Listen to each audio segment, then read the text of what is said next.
começar, o Tribunal Superior Eleitoral rejeitou um recurso de Jair Bolsonaro e Walter Braga Neto para que a decisão que os tornaram inelegíveis fosse enviada para análise do STF, Supremo Tribunal Federal. Ambos foram condenados por abuso de poder político e econômico nas comemorações do dia 7 de setembro e tirou os direitos políticos dos dois por 8 anos. A defesa de Bolsonaro afirmou que vai apresentar um recurso para o STF, pois essa é a única alternativa para reverter, para mudar essa decisão. Vamos gerar com os nossos comentaristas. Roberto Mota ao vivo, diretamente do Rio de Janeiro. Mota, seja muito bem-vindo. Uma ótima noite a você. O que é preciso considerar nessa decisão do ministro Alexandre de Moraes do Tribunal Superior Eleitoral, impedindo que, nesse momento, a ação suba para o STF? Agora, a defesa de Bolsonaro e Braga Neto devem enviar uma petição para o STF. Mota. É mais um desafio para a gente entender e comentar. Boa noite para você, Caniato, boa noite aos meus colegas e boa noite à nossa querida audiência. Na minha opinião, a decisão de tornar o presidente Bolsonaro inelegível tem um forte componente político. E é a política que vai determinar, na minha opinião, se essa decisão vai ser mantida ou revertida. O Brasil, como nós sabemos, é o país da reversão, o país onde o que aconteceu pode ou não ter acontecido, onde fica o dito pelo não dito e onde a história é reescrita diariamente na nossa frente. Eu não vejo nenhum motivo para que ela não seja reescrita também no caso de Jair Bolsonaro. Ao contrário, eu vejo pelo menos 58 milhões de motivos para que este triste capítulo da nossa história seja revisto. Vamos também chamar o Luiz Felipe Dávila ao vivo com a gente. Dávila, seja bem-vindo, uma ótima noite e semana a você. Queria também pedir sua reflexão sobre essa decisão do Tribunal Superior Eleitoral, Alexandre de Moraes rejeitando o recurso de Jair Bolsonaro e Braga Neto contra a inelegibilidade. O que pode acontecer a partir de agora? Bom, primeiro, boa noite a todos do nosso Pingo nos Is. Eu concordo com o Mota, a gente tem que parar de fazer esse revisionismo histórico, nós temos de tocar a pauta adiante.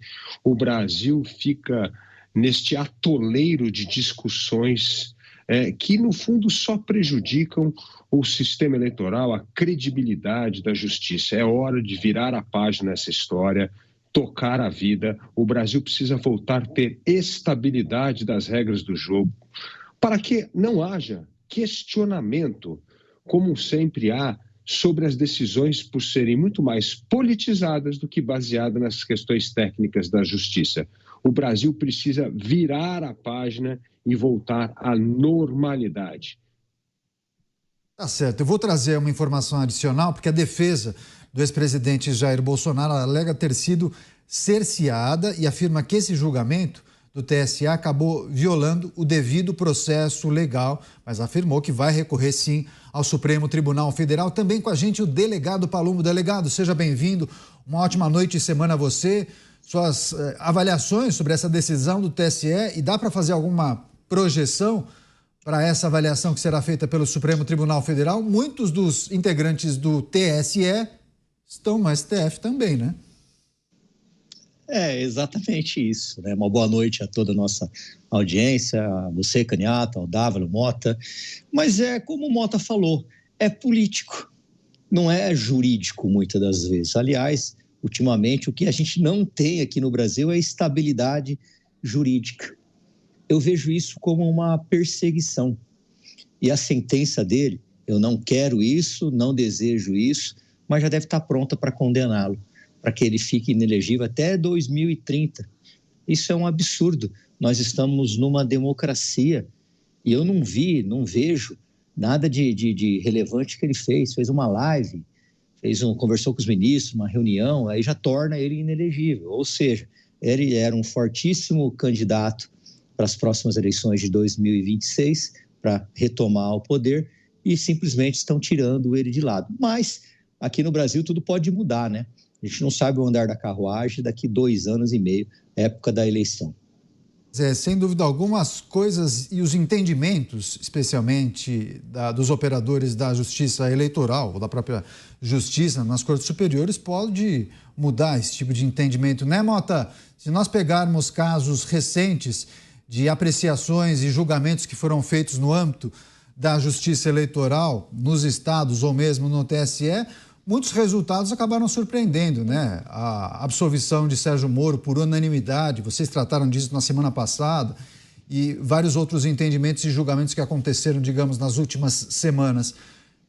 Esse tipo de característica da justiça eleitoral, mesmo das cortes superiores, pode, de certa maneira, dar um pouco de esperança para quem acaba recorrendo ao TSE ou ao STF? Esperança por um lado e temor pelo outro, né, Caniato? Porque insegurança jurídica é uma coisa terrível. As nossas vidas são reguladas, regulamentadas, dirigidas, limitadas pela lei e pela aplicação da lei. Quando você deixa de confiar, né, quando você deixa de ter uma expectativa de que a lei vai ser seguida, de que o que está escrito lá vai valer, quando a interpretação pode ser qualquer uma, né? A lei fica parecendo uma partitura de música, uma partitura de jazz, que cada um toca no ritmo que quer, quando quer pular uma parte, pula. É uma situação muito complicada, realmente. Há sempre a esperança de que uma decisão, mesmo depois de ter sido referendada em todos os níveis da justiça, carimbada, firma reconhecida, registrada em cartório, sacramentada, de repente se descobre lá que esta vírgula aqui está depois do adjetivo, a vírgula tinha que estar antes do substantivo, acaba tudo, volta o jogo para o início. Então, acho que você falou muito bem, esperança para alguns, mas para a grande maioria é insegurança e receio. Pois é, Dávila, eu gosto muito quando o Mota usa essa expressão justiça freestyle, porque em vários momentos eu acho que é mais ou menos por aí, cada um interpreta de uma forma, mas tem um aspecto importante, Dávila, que eu queria trazer para a nossa audiência também, inclusive uma informação divulgada pelo portal Universo Online, que conversou com alguns advogados ligados a questões eleitorais, e alguns entendem que a melhor estratégia para a defesa de Jair Bolsonaro seria manter o processo na Corte Eleitoral, porque muito em breve vai haver a troca dos integrantes. E isso, sim, poderia apontar um caminho diferente ou uma sinalização para a defesa de Jair Bolsonaro e Braga Neto. É possível considerar também esse aspecto da troca de integrantes da Corte para pensar numa estratégia mais adiante? Ou não? Você acha que o Supremo Tribunal Federal é o caminho para respeitar o rito processual que é mais indicado para esses casos? Olha, no Brasil tudo é incerto, principalmente quando se trata da justiça. Vamos tratar de dois casos aqui. O primeiro é o caso de Deltan Dallagnol. Teve o seu mandato cassado numa decisão absurda, porque sequer havia aberto um inquérito contra o deputado. Mas a interpretação no TSE é que ele pode ter disputado a eleição, poderia ter tido um inquérito aberto, esse inquérito ele poderia ter sido condenado, logo a justiça cassa o mandato do deputado que teve o maior número de votos no Paraná. Um absurdo total, não havia nenhum embasamento jurídico naquilo. Foi só interpretação política de possíveis coisas que poderiam ocorrer. Não se focou nos dados, nos fatos. Aí vamos agora fazer um corte para o julgamento de Sérgio Moro, que foi um julgamento absolutamente técnico, aliás, muito bem embasado no próprio relator do projeto, no Tribunal Regional do Paraná, tão bem embasado que não tinha como contestar aquilo. E aí o argumento técnico foi mantido. Ou seja, o que nós esperamos do TSE para voltar ao que eu chamo da normalidade política é aquilo que nós sempre dizemos no direito, que é a interpretação mais minimalista possível. Foque unicamente aos fatos. Não tente dar a interpretação política. Isto não é o que cabe à justiça, isso cabe ao eleitor. Portanto, Esperemos que aí sim, eu entendo os advogados de Jair Bolsonaro, com a mudança na corte, poderia ter uma corte com um viés mais técnico, e isso poderia ser uma chance para rever determinadas penas ou condenações. Então, mas a importância aqui é que nós temos de focar nas questões técnicas. Aliás, é uma própria a postura que foi antigamente de Gilmar Mendes, quando dizia: a justiça eleitoral tem que ser minimalista, ela tem que olhar os fatos, respeitar as urnas e não violar as normas com interpretações políticas. Parece que nós perdemos este rumo como aquele que deveria conduzir os julgamentos no TSE. Pois é, agora, delegado Palumbo, eu queria aproveitar a experiência do senhor como parlamentar, foi candidato, passou por esse processo que não é fácil, campanha eleitoral. É um processo difícil, custoso, é preciso respeitar uma série de regras. E eu queria entender se o senhor, na condição de candidato, recebeu apoio, orientação, dicas do departamento jurídico do partido para que, você pode vir até aqui, você tem que respeitar isso, isso e aquilo, não pode fazer isso, esse tipo de campanha você tem que respeitar essas regras. Tá aqui, o livro de regras para um candidato a deputado federal. Explica para a gente, porque de algumas eleições para cá, a gente observa um aumento substancial no número de casos que são judicializados nas cortes eleitorais. Queria entender um pouco como essa dinâmica, a relação do partido com o candidato. Olha, eu não tive ajuda de ninguém. Na primeira dúvida que eu tive, eu mandei uma pergunta para a advogada, que era advogada de todos os candidatos.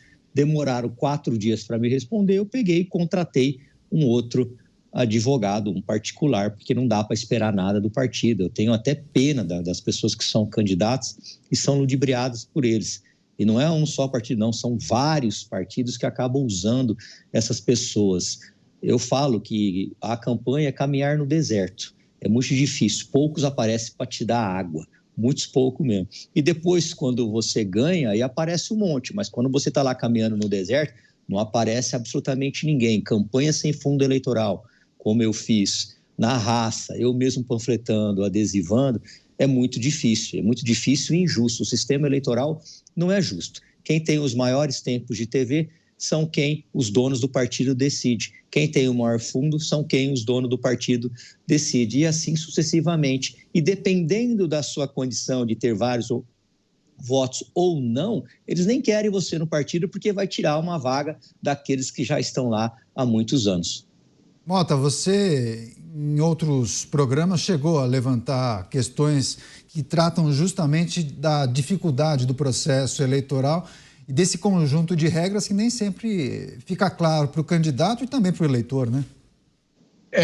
A impressão que a gente tem, Caniato, é de que é uma complexidade intencional, porque é completamente impossível para qualquer candidato entender, compreender, conhecer todas as regras dessa disputa eleitoral, tá? Principalmente quando você considera que boa parte dos candidatos está sendo candidato pela primeira vez. Então, não tem a mínima ideia da complexidade com a qual ele está lidando. Campanha eleitoral é uma das experiências mais desgastantes pela qual um ser humano pode passar. Acho que nós três aqui já fomos candidatos, compartilhamos essa experiência. As pessoas esperam que você entenda de tudo, que você tenha respostas perfeitas para todas as questões. Em 20 minutos você tem que dar a solução para a saúde, para o ensino, saneamento, segurança pública, para tudo. E se você não der, se você responder 99 perguntas certas, mas uma resposta desagradar, pronto, você já está eliminado, você não vai ganhar o voto. E isso é um processo muito desgastante. E durante esse processo, você tem que obedecer a essas regras, a maioria das quais você não tem nem ideia que elas são, que regras são essas. Tá? Então, você precisa ter, no mínimo, um excelente advogado com experiência em direito eleitoral e um contador fora de série, maravilhoso, porque um recibozinho fora de lugar já pode fazer com que você tenha suas contas de campanha reprovadas. Não importa, você fez tudo certinho, mas um recibozinho foi trocado, pronto, lá vai você tendo as suas contas reprovadas. Pois é, quando o Mota falou em processo desgastante, o Dávila abriu um sorriso falando, eu acho que eu concordo com o Mota. Por quê, hein, Dávila? Não, mas é isso mesmo. Todos nós que passamos por campanha eleitoral temos um enorme cuidado com o que publicar, como publicar, e tudo passa pelo advogado. Não tem a menor chance de você colocar um post, uma imagem, um vídeo, sem ter o aval do advogado eleitoral, porque isso é um enorme risco que você corre. E, nesse sentido, me pareceu um certo descuido nas campanhas majoritárias, sabe? De muita gente, com muito descuido. As coisas vão sendo colocadas, tem muita gente no grupo. Aliás, uma das vantagens de você fazer campanha pequena, não é, Mota? É que a gente controla todas as variáveis. Quando você tem uma campanha gigantesca com muita gente, é difícil saber quem publica o quê e controlar todas as informações que são publicadas. Mas o ponto é, a lei, ela sim, clara em determinadas coisas, por exemplo, utilização de conteúdo, não, mas ela é ambígua em outras, e isso acaba levando que haja essa subjetividade na interpretação da lei, dependendo da justiça que você caia. Isso é muito ruim, gera insegurança no sistema, gera insegurança nos candidatos, e, evidentemente, pode colocar a perder todos os votos conquistados na urna com muito suor, como bem disse o delegado Palumbo. Quer fazer um fechamento aí, delegado, por favor? O Mota e o Dávila estão certíssimos. Se você comprar um copo d'água e não apresentar a nota e alguém tirar uma foto, você pode ter problemas na campanha. Eu não usei fundo partidário e a Justiça Eleitoral me questionou quantas pessoas eu estava contratando em determinada cidade. E, na verdade, eu só tinha apoiadores voluntários. A minha vantagem foi essa. Apareceu muita gente para me ajudar voluntariamente e gratuitamente, sem ganhar um tostão. Mas a campanha é muito desgastante. Eu perdi 12 quilos na última campanha. Eu saía de casa 7 horas da manhã, voltava 1, 2 horas da manhã, durante todo o período. Durante todo o período, sábado, domingo, feriado, não via filho, não via esposa. É desgastante, é um sacrifício que a gente faz. Não é fácil. E como político, eu te garanto, eu trabalho pelo menos 2 vezes mais do que eu trabalhava na polícia. Esse final de semana mesmo estavam carregando caminhão de doações para enviar para o Rio Grande do Sul. Ou seja, o trabalho não para porque os problemas da sociedade não param.